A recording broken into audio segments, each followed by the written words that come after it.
तस्वीरें जो बयां करती हैं हकीकत, हालात जिनसे जुड़े हैं आपके जज्बात, जुनून जो बदल सकता है देश की तस्वीर, खबरें जो आपके लिए जानना है जरूरी। खबर दिन भर। दिल्ली विधानसभा में नए पुलिस कमिश्नर राकेश अस्थाना की नियुक्ति के खिलाफ प्रस्ताव पास। आम आदमी पार्टी के विधायक संजीव झा ने सदन में रखा प्रस्ताव। रिटायरमेंट के 3 दिन पहले अस्थाना को बनाया गया दिल्ली पुलिस का कमिश्नर।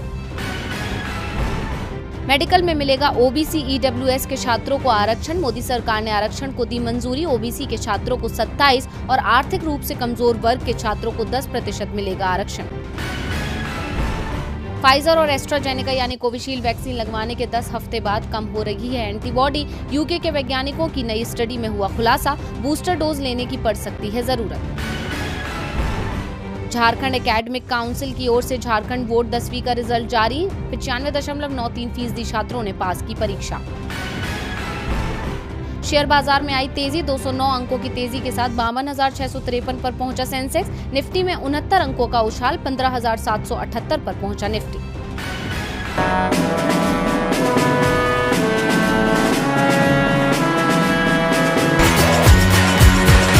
सदस्यों से कहा, सभी सदस्यों को संसद की गरिमा बनाए रखना चाहिए। हंगामे की घटना दोहराई जाएगी तो आगे इस पर कार्यवाही होगी। स्पीकर की नसीहत और चेतावनी के बाद भी विपक्ष का हंगामा जारी रहा और आज का दिन भी हंगामे की भेंट चढ़ गया। विपक्ष ने साफ कर दिया कि जब तक सरकार चर्चा के लिए राजी नहीं होगी तब तक हंगामा जारी रहेगा। विपक्ष की ओर से मोर्चा संभालते हुए लोकसभा में कांग्रेस के नेता अधीर रंजन चौधरी ने कहा, भाजपा खुद लोकतंत्र की धज्जियां उड़ा रही है। अगर ऐसा नहीं है तो पेगासस मुद्दे पर चर्चा करने में उनको किस बात का डर है। विपक्ष ने बार बार गुहार लगाई है कि इस पर पहले चर्चा की जाए, लेकिन सरकार विपक्ष की बात नहीं सुन रही है। सरकार को विपक्ष की बात सुननी पड़ेगी। अधीर रंजन ने साफ कर दिया कि सदन चलाने की जिम्मेदारी सरकार की भी है। विपक्ष सिर्फ चर्चा चाहता है, लेकिन सरकार इसके लिए तैयार नहीं हो रही है। अधीर के आरोपों का जवाब देते हुए केंद्रीय मंत्री अर्जुन राम मेघवाल ने कहा, राज्यसभा में हमारे मंत्री का सुओ मोटो स्टेटमेंट था। राज्यसभा में स्टेटमेंट देने के बाद चर्चा होती है। उन्होंने मंत्री जी का वो पेपर क्यों फाड़ा? इसका मतलब वे चर्चा चाहते ही नहीं। एक ओर संसद के दोनों सदनों में हंगामा मच रहा था तो दूसरी ओर सरकार की चिंता विधेयकों को पास कराने की थी। इसीलिए हंगामे के बीच ही सरकार ने the airports economic regulatory authority of India विधेयक और फैक्टर विनियमन विधेयक 2021 को लोकसभा से पास करा लिया। राज्यसभा में भी एक विधेयक पारित कराया गया। विधेयकों को सदन से पास कराकर सरकार ने विपक्ष को साफ संदेश दे दिया है कि उसे विपक्ष के हंगामे की चिंता नहीं है। सरकार वो ही करेगी जो संसद का मानसून सत्र शुरू होने से पहले मोदी सरकार ने विपक्ष के साथ सर्वदलीय बैठक कर उसके सहयोग की अपील की थी। लेकिन जैसे ही संसद का सत्र शुरू हुआ वैसे ही जासूसी का जिन बाहर निकल आया, जिस पर मोदी सरकार ऐसे घिरी कि संसद को लेकर सड़क और सोशल मीडिया पर उसकी किरकिरी हो रही है। इस मुद्दे को लेकर कांग्रेस लगातार मोदी सरकार को खरी खरी सुना रही है। खुद राहुल गांधी ने जासूसी को लेकर मोर्चा खोल रखा है। आज भी उन्होंने इस मुद्दे के बहाने सरकार को आड़े हाथों लिया। राहुल गांधी ने कहा कि हमारे लोकतंत्र की बुनियाद है कि संसद जनता की आवाज बनकर राष्ट्रीय महत्व के मुद्दों पर चर्चा करे। मोदी सरकार विपक्ष को ये काम नहीं करने दे रही। इतना ही नहीं, कांग्रेस नेता ने इस बात पर जोर दिया कि संसद का और समय व्यर्थ मत करो, करने दो, महंगाई, किसान और पेगासस की बात हो। दरअसल पेगासस और कुछ अन्य मुद्दों को लेकर पिछले कई दिनों से संसद के दोनों सदनों में गतिरोध बना हुआ है। 19 जुलाई से मानसून सत्र शुरू हुआ था, लेकिन अब तक दोनों सदनों की कार्यवाही बाधित रही है। हालांकि पिछले 2 दिनों के दौरान केंद्र सरकार ने विपक्ष के हंगामे के बीच 2 बिल जरूर पास करवाए हैं, लेकिन सदन की कार्यवाही बार बार स्थगित हो रही है। विपक्षी नेताओं ने साफ कर दिया है कि जब तक सरकार कृषि कानून और जासूसी कांड को लेकर चर्चा कराने को तैयार नहीं होती, तब तक विपक्ष का हंगामा यूं ही जारी रहेगा। अब विपक्ष के तेवर तो साफ बयां कर रहे हैं कि वो इस मुद्दे पर शांत बैठने वाला नहीं है। यहां तक कि जासूसी के सहारे कांग्रेस भी खुद को मजबूत विपक्षी पार्टी के तौर पर खड़ा करने की कोशिश कर रही है। अब उसकी कोशिश कारगर होगी या नहीं, ये तो आने वाला वक्त बताएगा, लेकिन इस वक्त मोदी सरकार बुरी तरह से यूपी में 6 महीने बाद विधानसभा चुनाव होने हैं और किसान नेता राकेश टिकैत ने साफ कर दिया है कि जिस तरह से किसान दिल्ली को घेरे बैठे हैं, उसी तरह से लखनऊ का भी घेराव होगा। सरकार को जो भाषा समझ में आती है उसी में उससे बात होगी। टिकैत ने तो यहाँ तक दावा कर दिया कि लखनऊ का घेराव चारों ओर से होगा। दिल्ली की तरह 3-4 स्थानों पर ही धरना नहीं दिया जाएगा, बल्कि लखनऊ का हर बॉर्डर ब्लॉक किया जाएगा। लखनऊ को जब पूरी तरह से सील कर दिया जाएगा तभी बीजेपी को किसानों की ताकत समझ में आएगी। किसान यूपी विधानसभा चुनावों में बीजेपी को हराने का काम करेगा। टिकैत ने किसी भी दल को जिताने की बात तो नहीं की, लेकिन उन्होंने साफ कर दिया कि यदि केंद्र की मोदी सरकार ने किसानों की मांगों को स्वीकार नहीं किया तो यूपी विधानसभा चुनावों में बीजेपी को इसका परिणाम भुगतना पड़ेगा। किसान बीजेपी को हराने का काम करेगा। टिकैत के ऐलान के बाद उत्तर प्रदेश बीजेपी की ओर से कार्टून ट्वीट किया, जिसको लेकर नया विवाद शुरू हो गया है। दरअसल कार्टून में दाईं तरफ राकेश टिकैत जैसे दिखने वाले एक व्यक्ति को दिखाया गया है, जिसके कंधे पर किसान आंदोलन का भार है।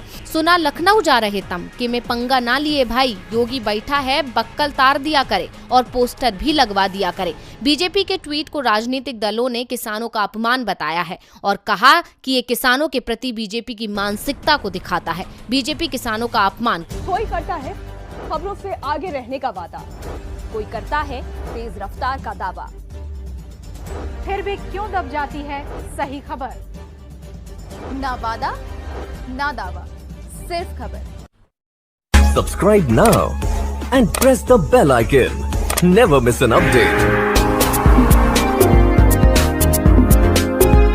सफर में मोदी सरकार के विजय रथ को रोकने के लिए विपक्षी दल लंबे वक्त से महागठबंधन बनाने की कोशिश कर रहे हैं, लेकिन वो कोशिश कामयाब नहीं हो पा रही थी। मगर अब एक बार फिर से नेताओं की मुलाकात के बाद माना जा रहा है कि गठबंधन का गणित बैठाया जा सकता है।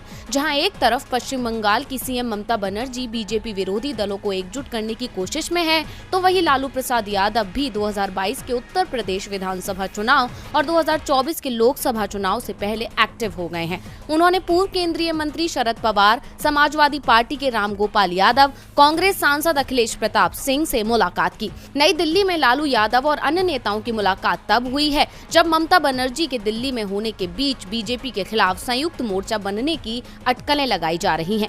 कहा जा रहा है कि ममता से लेकर लालू तक गैर बीजेपी दलों को एकजुट करने में लगे हैं, ताकि सत्तारूढ़ पार्टी को मिलकर पटखनी दी जा सके, क्योंकि सभी पार्टियां इस बात से वाकिफ हैं कि बीजेपी को अकेले दम पर नहीं हराया जा सकता। इसके लिए साथ की जरूरत है और 2024 में होने वाले लोकसभा चुनाव से पहले पार्टियों को एक साथ लाने की जद्दोजहद की जा रही है। हालांकि इससे पहले साल 2019 के चुनाव में भी एकता की तस्वीरें सामने आई थी, लेकिन गुजरते वक्त के साथ वो धुंधली पड़ गई थी और सभी दलों ने अकेले अपने दम पर ताल ठोकी थी। इसका नतीजा ये निकला कि बीजेपी कलह का फायदा उठाकर फिर से सत्ता पर काबिज हो गई, लेकिन अब विरोधी दल ये चूक नहीं करना चाहते, इसीलिए अभी से दोस्ती की दास्तां को लिखने की कोशिश की जा रही है। अब देखना होगा कि क्या इस साथ से चुनाव में बनेगी बात। राजस्थान में पिछले लंबे वक्त से सीएम अशोक गहलोत और सचिन पायलट के बीच विवाद छिड़ा है। हालांकि दोनों नेता एक दूसरे के खिलाफ खुलकर नहीं बोलते, लेकिन अंदर खाने क्या चल रहा है वो जग जाहिर है। ये कलह ही अब पार्टी के लिए परेशानी का सबब बन गई है। इसीलिए आलाकमान की ओर से लगातार विवाद को खत्म कराने की कोशिश की जा रही है।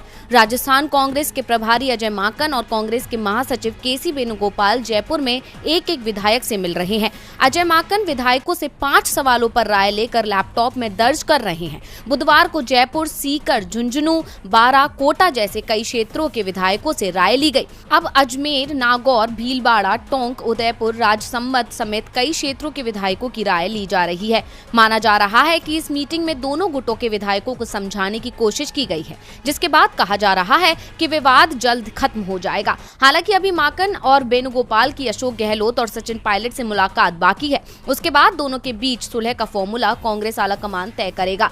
वहीं इन अटकलों के बीच पायलट गुट के विधायक वेद प्रकाश सिंह सोलंकी का कहना है कि इस बार पूरा इलाज होगा, क्योंकि आलाकमान उनकी सुन रहा है। अब पायलट गुट के नेता के बयान से साफ है कि उनके तेवर नरम पड़े हैं, लेकिन ये तो आने वाला वक्त ही बताएगा कि सूबे में जारी कलह कब तक सुलह में तब्दील हो। जहां कोरोना की दूसरी लहर थमती हुई जैसी ही नजर आ रही थी, उसी दौरान 14 जून से 16 जुलाई के बीच Indian council of medical research ICMR ने अपना चौथा सर्वे किया, जिसकी रिपोर्ट ने सभी को हैरान कर दिया। इस रिपोर्ट के मुताबिक देश की 2/3 से भी ज्यादा आबादी में एंटीबॉडी पाई गई है, जिसके चलते स्वास्थ्य मंत्रालय की तरफ से ICMR के दिशा निर्देश में अपनी खुद की सीरो प्रिवलेंस स्टडी कराने का सुझाव राज्यों को दिया गया है। साथ ही कहा गया है कि सीरो सर्वे के नतीजों को कोरोना के बेहतर नियंत्रण के लिए इस्तेमाल किया जा सकेगा।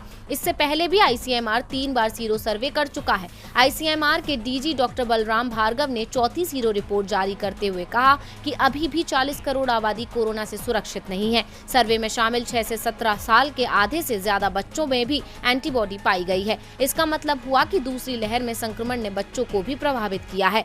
इस रिपोर्ट के अनुसार देश के 21 राज्यों में किए गए एक सर्वे में 79% एंटीबॉडी के साथ मध्य प्रदेश सबसे आगे है, जबकि सिर्फ 44.4% एंटीबॉडी के साथ केरल सबसे पीछे है और सबसे ज्यादा कोरोना के मामले फिलहाल केरल में ही सामने आ रहे हैं। ओलंपिक में आज भारत की शानदार शुरुआत हुई है। बैडमिंटन में पीवी सिंधु ने डेनमार्क की मिया बिल्चफेल्ड को हराकर क्वार्टर फाइनल में अपनी जगह बना ली है।